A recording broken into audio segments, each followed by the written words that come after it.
کیا تھا، پھر فرمایا زیارت کیا کرو. ایسے ہی آپ نے پہلے شروع میں لکھنے سے روکا تھا، پھر آپ نے اجازت مرحمت فرما دی تھی اور فرمایا اب تو لکھا کرو. اور حدیث بیان کرنے سے شروع میں بھی منع نہیں کیا تھا. فرمایا حدثوا انی ولا حرج، مجھ سے حدیث بیان کرو، اس میں کوئی حرج نہیں ہے. بیان کرنے سے کسی وقت بھی منع نہیں کیا. کتابت کا ایک طریقہ سلیقہ جب صحابہ کرام کو معلوم ہو گیا، اس کے بعد اجازت بھی مرحمت فرما دی. اور آج ہم دیکھتے ہیں صحابہ کے بعد تابعین، تبع تابعین کے زمانے میں امام بخاری، مسلم وغیرہ سے پہلے بھی حدیث کی کتابیں مرتب شدہ. مثلا امام عبداللہ بن وہب کی کتاب الجامع آج موجود ہے. امام مالک رحمہ اللہ کی موطا موجود ہے. اب امام مالک وہ ہے جو مدینے میں رہے اور انہیں حضرت عبداللہ بن عمر کی شاگردی ایک واسطے سے ہے. وہ حضرت نافع کے شاگرد ہیں اور حضرت نافع عبداللہ بن عمر کے شاگرد ہیں. ان کے درمیان اور صحابی رسول میں صرف ایک واسطہ ہے. اس لیے محدثین اس کو اصل اسانید سے بھی تعبیر کرتے ہیں کہ سب سے بہترین سند امام مالک نافع سے اور نافع عبداللہ بن عمر سے بیان فرما رہے ہیں. امام مالک کی موطا موجود ہے، امام شافعی کی کتاب العم اور مسند شافعی موجود ہے، اور امام احمد ابن حنبل کی مسند امام احمد موجود ہے، امام عبدالرزاق کی مصنف عبدالرزاق ہے، ابن ابی شیبہ کی مصنف موجود ہے، اور اس طرح امام سفیان ثوری کی کتاب الجامع موجود ہے. یہ ساری وہ کتابیں ہیں جو بخاری مسلم سے پہلے کی.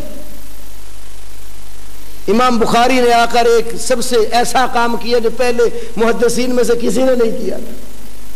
امام بخاری نے یہ کام کیا کہ جو صحیح اسانید کے ساتھ جتنی روایات ان کو معلوم تھی ان میں سے چناؤ کر کے ایک ذخیرہ مرتب کیا تاکہ اس کے اندر کوئی کمزور سند والی بات نہ آئے.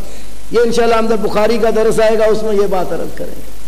تو محدثین نے حدیث کو دونوں طریقوں سے ضبط کیا، اور اللہ تعالیٰ نے قرآن کی حفاظت کے جو 2 اسباب پیدا فرمائے تھے وہی 2 اسباب حدیث کی حفاظت کے پیدا فرما کے یہ دونوں وحیوں کو اللہ نے محفوظ کروا دیا. کیونکہ اللہ نے وعدہ کیا انا علینا جمع ہوا قرآن جہاں فرمایا، اسی طرح آگے اللہ تعالیٰ نے ثم انا علینا بیانہ کہہ کر قرآن کے بیان کو محفوظ کیا. اور آج میرے بھائیوں یہ جو وحی الہی قرآن اور سنت کی صورت میں، قرآن اور حدیث کی صورت میں ہے، دنیا میں واحد اہل الحدیث آپ کو ایسے ملیں گے جن کے عقیدے میں، فقہی احکام میں، مسائل میں حجت اگر صحیح ہے اصل تو صرف 2 چیزیں، قرآن اور سنت، کتاب اللہ اور سنت رسول اللہ، جس کے بارے میں نبی کریم صلی اللہ علیہ وسلم اپنے آخری خطبے میں فرما گئے تھے، جس کو امام ابو نعیم اصبہانی نے تاریخ اصبہان میں، ابن ابی عاصم نے کتاب و سنہ میں، اور اسی طرح امام حاکم نے اپنی موطا میں بیان فرمایا.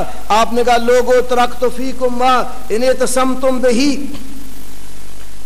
ترکت فیکم ما ان اعتصمتم بہ فلن تضلوا ابدا. میں تمہیں ایسی چیز چھوڑ کر جا رہا ہوں اگر تم نے اس کو مضبوطی سے تھام لیا کبھی گمراہ نہیں ہوگے. کتاب اللہ ہے و سنت رسول ہی، ایک اللہ کی کتاب اور ایک اس کے پیغمبر کی سنت.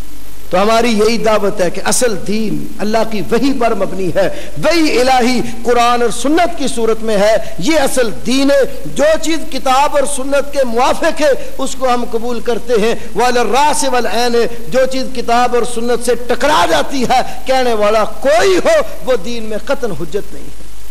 تو یہ ہمارا اصل عقیدہ اور موقف ہے. آج کے اس درس میں ہم نے صرف وحی الہی کے حوالے سے کچھ باتیں عرض کی. اس ضمن میں بہت ساری چیزیں بھی باقی ہیں، انشاءاللہ اگلے درس میں ان کا تذکرہ کریں گے. یہ بعض بھائیوں نے کچھ سوالات لکھے ہیں اسی درس کے حوالے سے ہیں.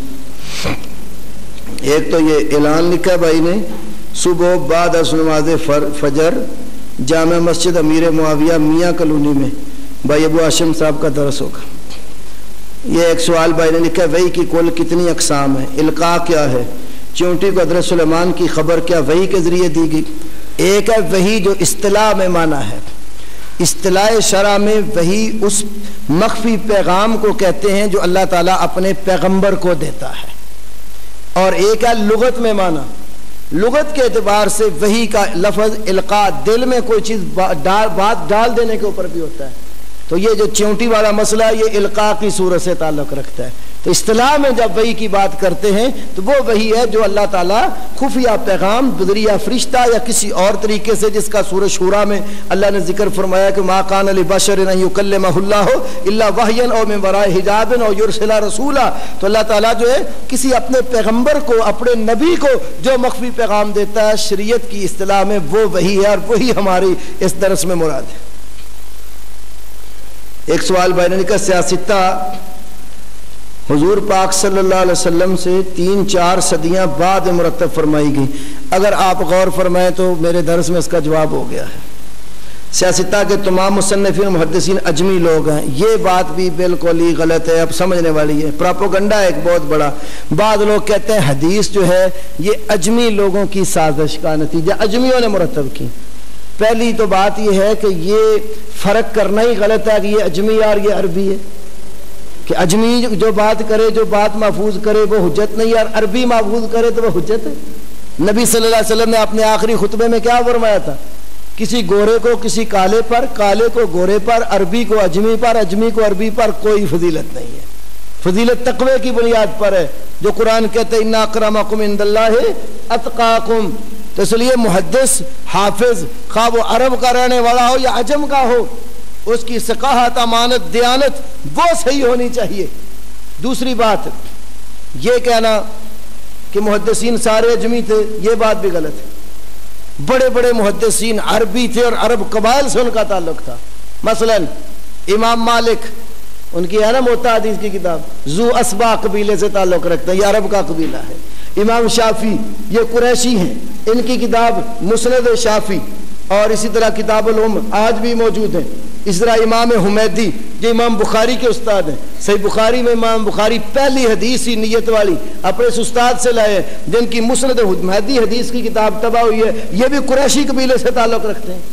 اس کی تفصیل آپ نے دیکھنی ہو اگر تو یہ ہمارے بزرگ جو گزرے مولانا صفی الرحمان مبارک پوری رحمۃ اللہ علیہ، انہوں نے کتاب لکھی ہے انکار حدیث حق یا باطل، بڑی تفصیل کے ساتھ سارے محدثین کا، کون عربی ہے کون اجمی ہے، کون کہاں پیدا ہوا، کہاں سے علم سیکھا، پوری ڈیٹیل کے ساتھ انہوں نے اپنے اس کتاب میں اس کی تفصیل دی ہے۔ تیسری بات صحیح مسلم میں حدیث ہے، نبی علیہ السلام نے فرمایا لو کان الایمان عند الثریا، اگر ایمان ثریا ستارے تک بھی پہنچ گیا، زمین سے اٹھا دیا گیا، تو اللہ ینالہ رجال من فارس، ایک میں نالہ رجل من ابناء فارس، کہ فارسیوں کی اولاد میں سے ایک شخص اس کو پالے گا۔ اب فارسی جو ہیں یہ عربی ہیں، تو نبی علیہ السلام تو بتا رہے ہیں کہ وہ ایمان ثریا ستارے تک بھی چلا گیا تو ایک اجمی فارسی اس کو اوپر سے زمین پہ لے آئے گا۔ حضرت سلمان فارسی کے متعلق یہ حدیث ہے۔ تب یہ اجمی تھے، تو اگر دین صرف عربوں کا ہی مرہون منت ہوتا تو اجمی تو پھر دین سے محروم ہوتے۔ اور بڑے بڑے ائمہ حدیث، محدثین، فقہا، عرب والے لوگ بھی اجمیوں کو ترجیح دے کر آ کر اجمیوں سے پڑھنا پسند کرتے ہیں۔ یہ ایک سوال ہمارے اس ویسے مضمون سے علیحدہ ہے، لیکن جواب عرض کر دیتا ہوں۔ بیت اللہ میں تراویح 20 کیوں پڑھائی جاتی ہیں؟ تفصیل سے بیان کریں۔ جو لوگ بیت اللہ کے اندر 20 تراویح کو حجت اور دلیل بناتے ہیں، میں اسی حساب سے چند باتیں عرض کرتا ہوں۔ پہلی بات تو یہ، ہم تو کہتے ہیں کہ حجت قرآن اور حدیث ہے۔ حجت کسی شخص دوسرے کا قول، اس کا عمل، کوئی علاقہ، خطہ حجت نہیں ہے۔ اصل حجت وہی الہی ہے، اور وہ قرآن حدیث کی صورت میں ہے جو آج ہمارے درس میں بیان ہے۔ تو وہی الہی کے اندر، دین کے اندر قرآن اور حدیث کی روح سے، رسول کریم صلی اللہ علیہ وسلم سے جو چیز ثابت ہوتی ہے وہ 11 رکعات ہے۔ صحیح بخاری میں امام بخاری نے کتاب و صلاۃ التراویح، باقاعدہ تراویحوں کی نماز کا عنوان منعقد کر کے اس میں 11 رکعات والی